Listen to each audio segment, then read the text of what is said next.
আসসালামু আলাইকুম আমার প্রিয় আপু ভাইয়ারা সবাই কেমন আছেন? আশা করছি যে যেখান থেকে বসে আজকে আমার ভিডিওটি দেখছেন সবাই খুব ভালো আছেন, সুস্থ আছেন। বরাবরের মতোই আমি আজকে আবারও হাজির হয়ে গেলাম খুব মজার একটা ডেজার্ট রেসিপি নিয়ে। আজকে আমি আপনাদের তৈরি করে দেখাবো টার্কিশ মিল্ক কেক রেসিপি। এটাকে ক্যারামেল কেকও বলা হয়ে থাকে, তবে আমি আজকে অন্যরকম করে কেকটা বানিয়ে দেখিয়েছি। অনেক আপুদের রিকোয়েস্টের একটা রেসিপি ছিল, তো সেভ করে রাখুন, আপুরা যে কোনো সময় কাজে আসবে। এটা মেহমান আসার 2 ঘন্টা আগেও কিন্তু আপনারা বানিয়ে মেহমানদের সামনে সার্ভ করতে পারেন। আবার আসছে ঈদে আপনারা চাইলে একদিন আগে বানিয়ে ফ্রিজে রেখে ঠান্ডা ঠান্ডা মেহমানদের সামনে সার্ভ করতে পারেন। তো চলুন আর কথা বাড়াচ্ছি না, আর মূল রেসিপি শুরু করা যাক।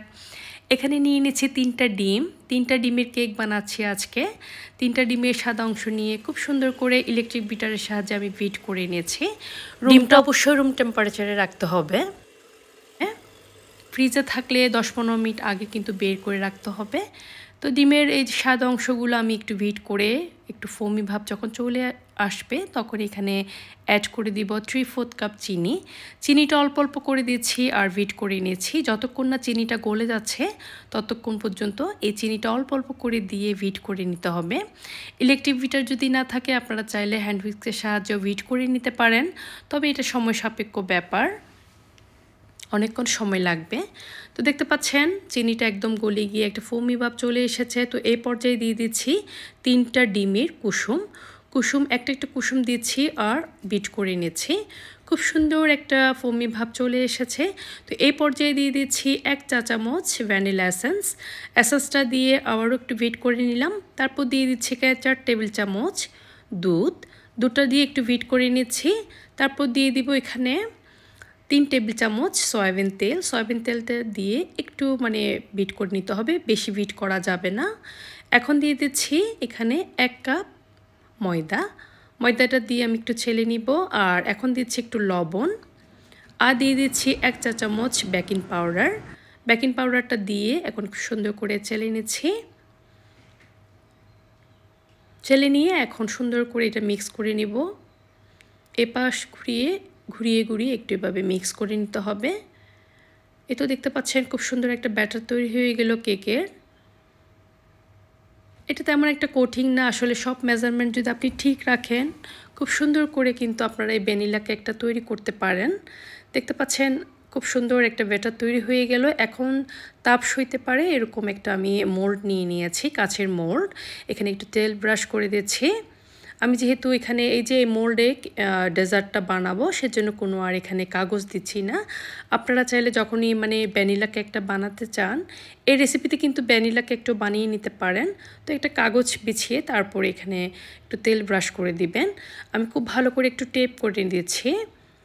টেপ করে এটা চুলোতে বেক করব আজকে 30 মিনিটের জন্য বেক করতে দিয়ে দিলাম।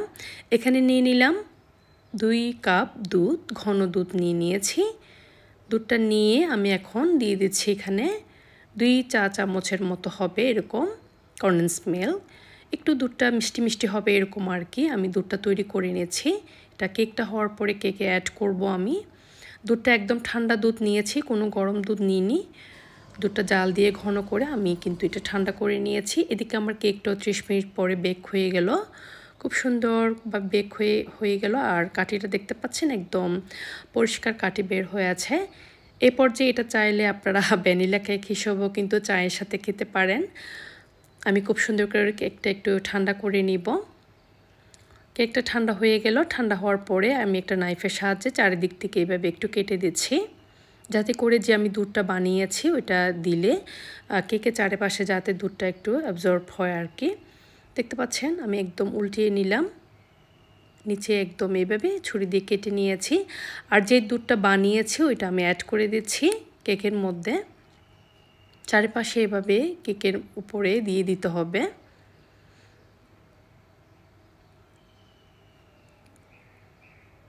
আমি এখানে ঠান্ডা দুধটা নিয়েছি আর কেকটা অনেকটা একটু ঠান্ডা হয়ে গিয়েছে এরকম আর কি, বেশি ঠান্ডা হয়নি।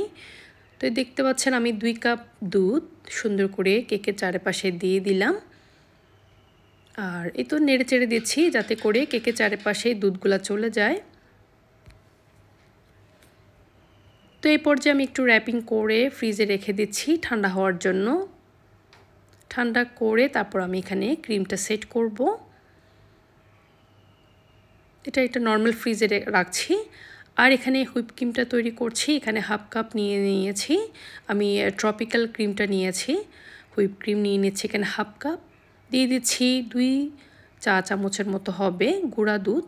এখন যেহেতু বেশি গরম পড়ছে, ক্রিমটা দেখি তাড়াতাড়ি গলে যায়, সেজন্য এই দুধটা দিলে হয় কি একদম ক্রিমটা গলে যাবে না। এখন দিয়ে দিচ্ছি 1 চামচ ভ্যানিলা এসেন্সটা দিয়ে আমি খুব সুন্দর করে ইলেকট্রিক বিটারের সাহায্যে বিট করে নিয়েছি। এটা একদম হাই স্পিডে বিট করে নিচ্ছি আমি। হাই স্পিডে বিট করলেও কিন্তু খুব সুন্দর একটা ক্রিম তৈরি হয়ে যায়। কোনো লো স্পিড বা মিডিয়াম স্পিডে ক্রিমটা বিট করব বা ক্রিমটা একদম গলে যাবে না এরকম কোনো ধরাবাঁধার নিয়ম নেই। হাই স্পিডে আমি ক্রিমটা বিট করে নিয়েছি। আর গুঁড়ো দুধটা দেওয়ার কারণে কিন্তু এই ক্রিমটা একদমই গলে যাবে না। দেখতে পাচ্ছেন অনেকক্ষণ বিট করার পরে একদম হাত ব্যথা হয়ে গিয়েছে। এরকম একটা টাইট ক্রিম কিন্তু আমি তৈরি করে নিয়েছি। ক্রিমটা দেখতে পাচ্ছেন একদমই কিন্তু স্প্যাচুলা থেকে পড়ছে না। তো বুঝতে হবে যে ক্রিমটা একদম তৈরি হয়ে গেল। আর আমি ফ্রিজ থেকে বের করে নিলাম কেকটা এখন র্যাপিংটা খুলে আমি সুন্দর করে ক্রিমগুলো সেট করে নিব। ক্রিমটা সেট করার আগে অবশ্যই এই কেকটা ফ্রিজে রাখবেন, এতে করে খুব সুন্দর করে ক্রিমটা সেট হয়ে বসে যাবে।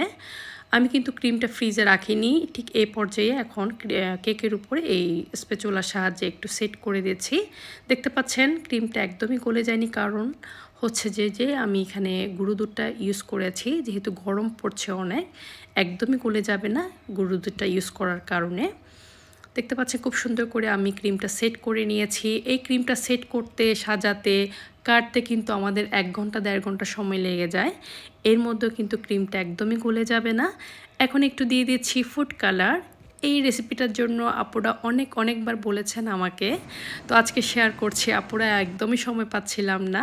এখানে আমি 4-5 রকমের ফুড কালারটা দিয়ে দিচ্ছি এখানে অরেঞ্জ, রেড, ইয়েলো, তারপরে গ্রিন দিয়ে আমি একটা ব্রাশের সাহায্যে দেখতে পাচ্ছেন একটু এভাবে সুন্দর করে সেট করে নিয়েছি।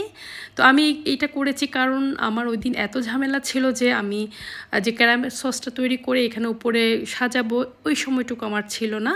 তো আমি বুদ্ধি করে এই যে ফুড কালারটা দিয়ে একটু ব্রাশ দিয়ে একটু সাজিয়ে নিয়েছি। তো এই তো দেখতে পাচ্ছেন আপনারা কেমন করে আমি খুব বুদ্ধি খাটিয়ে খুব সহজভাবে কেকটা সাজিয়ে নিয়েছি। একদম কম সময় লাগে, সহজভাবে আপনারা এটা করে নিতে পারেন।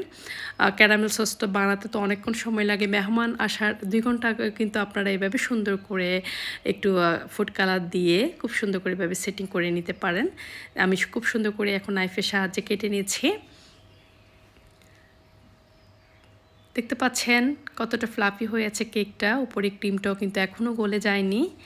এই যে গুঁড়ো দুধ দেওয়ার কারণে আপনারা এভাবে বাসায় অবশ্যই ট্রাই করবেন। আমার তো এত ভালো লাগে কেকটা খেতে, আমি এরপরে আর 3 বার বানিয়েছি কেকটা। বাচ্চারা এত পছন্দ করেছে যে এতটা সফট, এতটা মজার। বাসায় অবশ্যই বানাবেন, অবশ্যই ট্রাই করবেন, আর আমার কমেন্ট বক্সে এসে জানিয়ে যাবেন কেমন হয়েছে। তো আজকে আমার রেসিপিটি কেমন হলো অবশ্যই কমেন্টস করে জানাবেন। সবাই অনেক ভালো থাকবেন। আর আরেকটা কথা বলে নিচ্ছি, এবার ঈদে অবশ্যই এই কেকটা বানাবেন। আশা করছি আপনার ফ্যামিলির সবাই আর আত্মীয়স্বজন খুব পছন্দ করবে। তো আজকের মতো শেষ করছি। আল্লাহ হাফেজ, আসসালামু আলাইকুম।